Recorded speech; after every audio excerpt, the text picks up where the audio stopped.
आज की इस क्लास में बात करेंगे ट्रांसलेटर की। पिछली क्लास में हमने समझा था, उससे बहुत पहले हमने एक वीडियो बनाया था कंप्यूटर लैंग्वेज के बारे में, जिसमें आपने काफ़ी ज़्यादा सपोर्ट किया था। वो लैंग्वेज के अंतर्गत उन लैंग्वेज को कन्वर्ट करने वाले सॉफ्टवेयर को हम ट्रांसलेटर बोलते हैं। आज हम बात करने वाले ट्रांसलेटर की, कंपाइलर, इंटरप्रेटर और असेंबलर। आखिर ये होते क्या है? तो चलिए शुरू करते हैं। सबसे पहले आपको समझाता हूँ ट्रांसलेटर।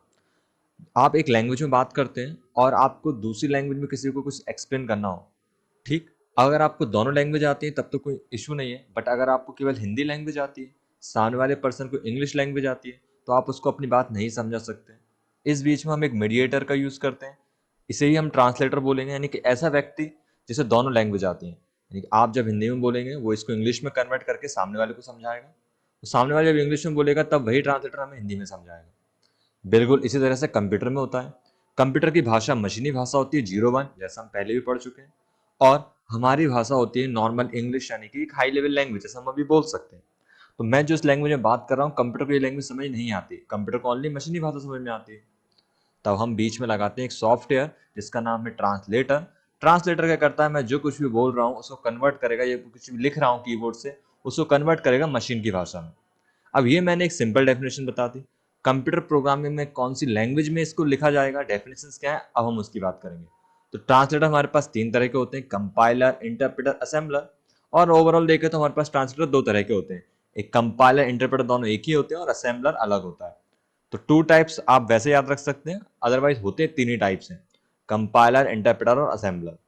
अभी हम इनके डेफिनेशंस और पढ़ लेंगे तो आपको सारा कंसेप्ट क्लियर हो जाएगा कंपाइलर, इंटरप्रेटर और असेंबलर का। और लैंग्वेज में अगर आपको कंफ्यूजन है तो प्लेलिस्ट में जाइए, वीडियो पूरा अवेलेबल है। तो चलिए यहाँ पे सबसे पहले हम समझते हैं कंपाइलर क्या होता है। कंपाइलर एक ट्रांसलेट प्रोग्राम है, प्रोग्राम का मीन्स एक सॉफ्टवेयर है, ये कोई हार्डवेयर नहीं है, एक सॉफ्टवेयर है जो उच्च स्तरीय भाषा यानी कि हाई लेवल लैंग्वेज में लिखे गए प्रोग्राम को कंप्यूटर भाषा यानी कि मशीनी भाषा में कन्वर्ट करता है। तो बाइनरी भाषा जिसे हम बोलते हैं मशीन की भाषा, मशीनी भाषा में हम इसे बोलते हैं, और इसे हम लो लेवल लैंग्वेज नाम से भी जानते हैं। लो लेवल लैंग्वेज, मशीनी लैंग्वेज या बाइनरी लैंग्वेज, ये किसकी लैंग्वेज होती है? कंप्यूटर सिस्टम की। कोई भी मशीन केवल जीरो और वन ही समझती है, ऑन और ऑफ ही समझती है। जीरो का मतलब होता है ऑफ और वन का मतलब होता है ऑन। कंप्यूटर को हम अपनी बात एक तरीके से समझ सकते हैं, ऑन या ऑफ। फर्स्ट जनरेशन कंप्यूटर थे वो ऑन ऑफ पे काम करते थे, आपको हर एक चीज जीरो वन में ही देनी थी। आज के कंप्यूटर भी जीरो वन पे काम कर रहे हैं, बट अब आपको जीरो वन देने की जरूरत नहीं है, क्योंकि हमने डेवलपमेंट कर लिया है। अब हम अपनी लैंग्वेज में ही बात करते हैं, कंप्यूटर को जीरो वन में समझ में आ जाता है, क्योंकि हम बीच में ट्रांसलेटर का यूज करते हैं। उसी ट्रांसलेटर में से एक नाम है कंपाइलर। अब कंपाइलर एक ऐसा ट्रांसलेटर है जो ओनली हाई लेवल लैंग्वेज को मशीन लैंग्वेज में कन्वर्ट करता है, यानी कि हाई लेवल लैंग्वेज को low level language, high level language को बाइनरी लैंग्वेज, कुछ भी बोल सकते हैं, बात एक ही में कन्वर्ट करता है कंपाइलर। ठीक। कंपाइलर पूरे प्रोग्राम को पहले एक साथ स्कैन करता है, यानी कि पहले आपने जो भी प्रोग्राम लिखा हुआ है, अभी प्रोग्राम आप कहाँ लिख रहे हैं, तो आप कंप्यूटर को अपनी बात कैसे समझाते हैं। अभी मैं जो काम कर रहा हूँ ये मैं अपने कंप्यूटर को बात नहीं समझा रहा, मैं तो बस सिंपली सॉफ्टवेयर का यूज कर रहा हूँ जिसने ये प्रोग्राम बनाया है।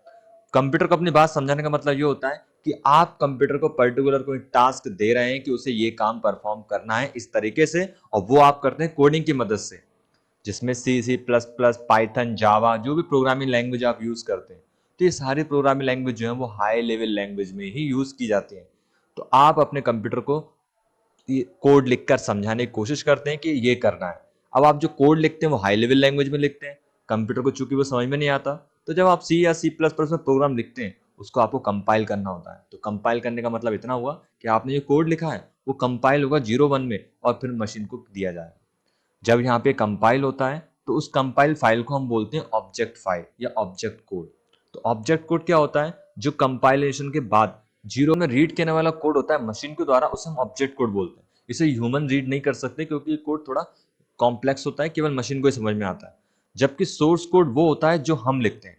तो आप अगर कोई प्रोग्राम लिखते हैं सी लैंग्वेज में तो वो एक सोर्स कोड होगा, फिर कंपाइल उसको कंपाइल करेगा जीरो वन में, और कंपाइलेशन में एरर भी आ सकते हैं अगर आपने कोड ठीक से ना लिखा हो। तो कंपाइलर पूरे प्रोग्राम को पहले स्कैन करेगा, उसके साथ पूरे प्रोग्राम को मशीन भाषा में बदल देता है। अर्थात कंपाइलर प्रोग्राम द्वारा लिखे पूरे प्रोग्राम को एक साथ ही स्कैन करके उन्हें मशीन भाषा में बदल देता है। इसे हम सोर्स प्रोग्राम या सोर्स कोड बोलते हैं, जो भी आप लिखते हैं। कंपाइल उसको कंपाइल करता है और मशीन लैंग्वेज को समझा देता है। फिर मशीन उस कोड को समझ के अपना आउटपुट जनरेट करती है मशीनी लैंग्वेज में। कंपाइलर फिर उसको समझता है और उसे हमारी लैंग्वेज में कन्वर्ट कर देता है। ये बहुत ज़्यादा फास्ट होता है और आपको ईजिली समझ में आ जाता है। कीबोर्ड पे अगर आप के दबाएंगे तो मशीन को के समझ में नहीं आता। के पहले जाएगा कंपाइलर में, कंपाइल होने के बाद कन्वर्ट होगा 0101 में और फिर मशीन समझेगी, आउटपुट में रिजल्ट देगी 01 में, वो फिर से कंपाइल होकर के में कन्वर्ट होगा और स्क्रीन पे मुझे के दिखाई देगा। और ये प्रोसेस इतनी फास्ट होती है कि बस मैं के दबाऊंगा और स्क्रीन पे के आ जाएगा। तो ये कंपाइलर होता है। उम्मीद है आपको कंपाइलर समझ में आया होगा। अब हम बात करते हैं यहाँ पे कंपाइलर के बाद असेंबलर की। तो जो काम कंपाइलर कर रहा था, असेंबलर भी ट्रांसलेट का काम करता है। बट लैंग्वेज जैसे मैंने आपको पहले समझाई थी, लैंग्वेज 3 टाइप्स की होती है। एक वैसे तो 2 टाइप्स की होती है, लो लेवल और हाई लेवल, या फिर उसको 3 टाइप से डिवाइड किया गया है, जैसे लो लेवल, मिडिल लेवल और हाई लेवल। तो लो लेवल लैंग्वेज तो मशीनी लैंग्वेज आती है। हाई लेवल लैंग्वेज जो मैंने ये बताया नॉर्मल प्रोग्रामिंग में हम लोग यूज करते हैं, वो हाई लेवल लैंग्वेज होती है। एक बीच की लैंग्वेज और होती थी असेंबली लैंग्वेज। इस लैंग्वेज में लिखे गए कोड को भी मशीनी लैंग्वेज में कन्वर्ट करना पड़ सकता था। अब ऐसा समझ लीजिए, आप समझने के लिए बता रहा हूँ। जैसे मान लीजिए पहले लो लेवल लैंग्वेज थी जो कि काफी ज्यादा डिफिकल्ट थी मशीनी लैंग्वेज, उसको आसान करने के लिए एक असेंबली लैंग्वेज डेवलप की गई। मशीनी लैंग्वेज की तुलना में असेंबली लैंग्वेज थोड़ी इजी थी। कैसे ये थी आप समझते हैं। असेंबलर एक प्रोग्राम, कंप्यूटर प्रोग्राम है, वही सॉफ्टवेयर ट्रांसलेटर का कार्य करता है। दूसरे शब्दों में कहे तो असेंबलर एक प्रकार का ट्रांसलेटर है। तो सेम बात तो हम कंपाइलर के लिए भी बोल रहे थे। बट असेंबलर असेंबली लैंग्वेज को मशीन लैंग्वेज में बदलता है। यानी कि वो बदल रहा था हाई लेवल लैंग्वेज को मशीनी लैंग्वेज में, ये बदल रहा है असेंबली लैंग्वेज को मशीनी लैंग्वेज में। बदलना तो मशीनी लैंग्वेज में ही है, क्योंकि मशीन को एक ही भाषा समझ में आती है। अब मैं जो लैंग्वेज यूज कर रहा हूं उसके हिसाब से मुझे यूज करना होगा कंपाइलर या असेंबलर। अगर मैं हाई लेवल लैंग्वेज में लिख रहा हूं तो मुझे कंपाइलर चाहिए, अगर मैं असेंबली लैंग्वेज में प्रोग्राम को लिख रहा हूं तो मुझे असेंबलर चाहिए। उदाहरण के लिए मान लीजिए आप हिंदी बोलते हैं तो आपको इंग्लिश नहीं आता, तो ऐसे में यदि सामने वाला इंग्लिश बोलता है और समझता है तो आपको उससे बात करने के लिए एक ट्रांसलेटर की जरूरत पड़ेगी, हेल्प की जरूरत पड़ेगी। इससे ही हम बोलते हैं ट्रांसलेटर।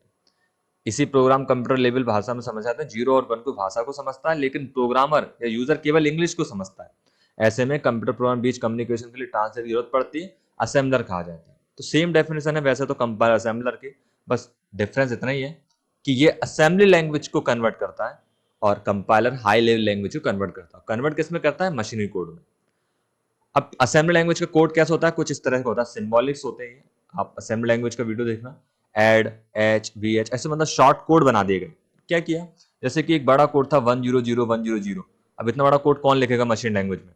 तो हमने क्या किया, उनके सेट बना लिए। जैसे एडीडी, एडीडी के अंदर एक बड़ा सा कोड लिखा हुआ है, B H, C O U N T, T O T L 49, इस तरह के। अब जब भी मैं लिखूंगा मान लो एडीडी, तो ऑटोमेटिक वो बड़ा कोड कंप्यूटर को समझ में आ जाएगा। प्रॉब्लम ये, कंप्यूटर कहाँ समझ में आएगा? कंप्यूटर को तो 1010 समझ में आता है। तो हमने बीच में एक असेंबलर, एक प्रोग्राम बीच में लगा दिया, जिसमें हमने लिखा है कि एडीडी का मतलब ये होता है। तो जब मैं दे दूंगा एडीडी, तो असेंबलर उसको वो कोड दे देगा मशीन को, जो कोड एडीडी के बराबर लिखा हुआ है। और जब कंप्यूटर फाइल जनरेट करेगा आउटपुट में 100 में, तब उन्हीं कोड के सापेक्ष जो कोड लिखे गए एड, काउंट, वो हमें आउटपुट मिल जाएंगे। तो थोड़ा सा काम आसान हो जाएगा। डिफिकल्ट तो अभी भी है, बट आसान हो जाएगा। इसके लिए फिर हमने डेवलप की थी हाई लेवल लैंग्वेज, और उसमें हमने यूज किया कंपाइलर। तो असेंबलर समझ में आ गया होगा आपको। लास्ट हम बात करते हैं इंटरप्रेटर की। तो आपने जो भी कंपाइलर पढ़ा, सेम इंटरप्रेटर होता है। दोनों में बस इतना सा डिफरेंस है, इंटरप्रेटर और कंपाइलर बिल्कुल सेम है। असेंबलर ओनली असेंबली लैंग्वेज को कन्वर्ट करता है, बाकी उसमें भी सब सेम है। इंटरप्रेटर में हाई लेवल लैंग्वेज में ही कन्वर्ट किया जाता है प्रोग्राम को, मशीन लैंग्वेज में मशीन लैंग्वेज से हाई लेवल में, सेम डेफिनेशन। बट अंतर इतना सा है कि कंपाइलर पूरे प्रोग्राम को एक साथ कंपाइल करता है, जबकि interpreter only line by line compile करता है। यानी कि आपने अगर एक लाइन लिख दी, पहले वो कंपाइल होगी, फिर सेकंड लाइन कंपाइल होगी, इस तरह से। तो इंटरप्रेटर एक ट्रांसलेट प्रोग्राम है जिसको अपने उच्च स्तरीय भाषा में लिखा गया प्रोग्राम को मशीन भाषा में बदलता है। सेम डेफिनेशन कंपाइलर की। लेकिन कंपाइलर इंटरप्रेटर मुख्य अंतर यह है कि कंपाइलर पूरे सोर्स प्रोग्राम को एक साथ मशीनी भाषा में परिवर्तित करता है, जबकि इंटरप्रेटर उच्च स्तरीय भाषा में यानी हाई लेवल लैंग्वेज में लिखे गए प्रोग्राम को एक एक स्टेटमेंट मतलब लाइन बाय लाइन परिवर्तित करके एग्जीक्यूट करता है। इंटरप्रेटर एक साथ पूरे प्रोग्राम को मशीन घोषणा ऑब्जेक्ट कोड में ट्रांसलेट नहीं करता है। यानी बस अंतर इतना सा है कि लाइन बाय लाइन कंपाइल करता है।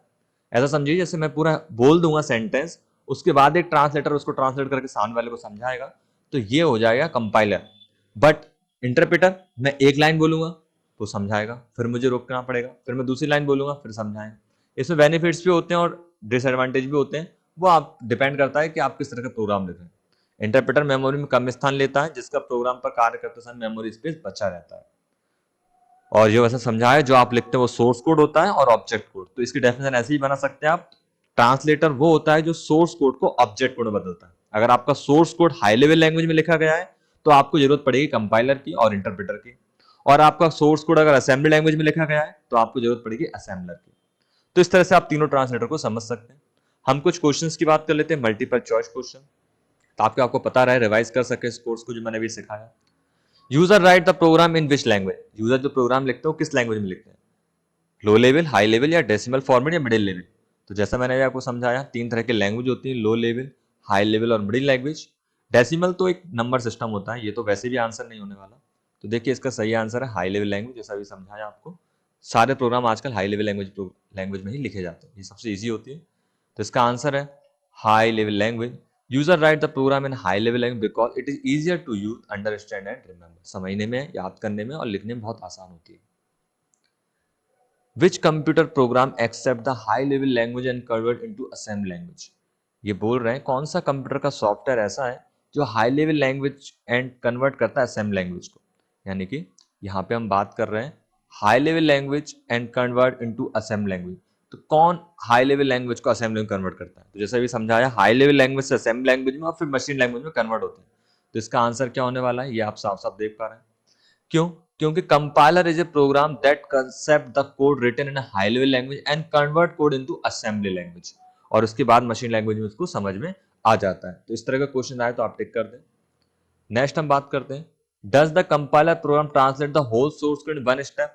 तो कंपाइलर प्रोग्राम ट्रांसलेट करता है पूरे सोर्स कोड को एक ही बार में। यस, ये आंसर सही है, अभी हमने जस्ट पढ़ा था, देखते हैं। तो देखिए ये सही है, the compiler is that program which translate the whole high level code into the machine code. Last question देखते हैं, which of the following files output of assembler? तो अभी समझाया, कंपाइलर असेंबलर जो फाइल आउटपुट में देते हैं, असेंबलर का जो आउटपुट होता है वो ऑब्जेक्ट फाइल के रूप में होता है, तो उसे हम ऑब्जेक्ट फाइल बोलते हैं, जिसमें 0101 कोड होते हैं। ये ह्यूमन रीडेबल नहीं होता है, केवल मशीन को ही समझ में आता है। तो इस तरह से आप समझ सकते हैं कंपाइलर, इंटरप्रेटर, असेंबलर। कुछ भी दिक्कत लगे आप कमेंट्स में जरूर बताएं। Thanks for watching.